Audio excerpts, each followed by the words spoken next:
Hello guys, today we'll talk about how to fix or how to solve Roblox privacy settings not showing. To know how to fix or how to solve Roblox privacy settings not showing, you should just go to settings. After that, in this page we click on apps, default apps, app settings. When you find this list, you will search about this window of Roblox.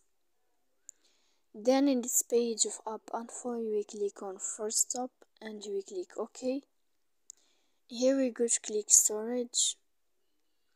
Then in this page we click clear cache, and in the end of all these steps, then you can update your application. So please don't forget to support us by like and subscribe.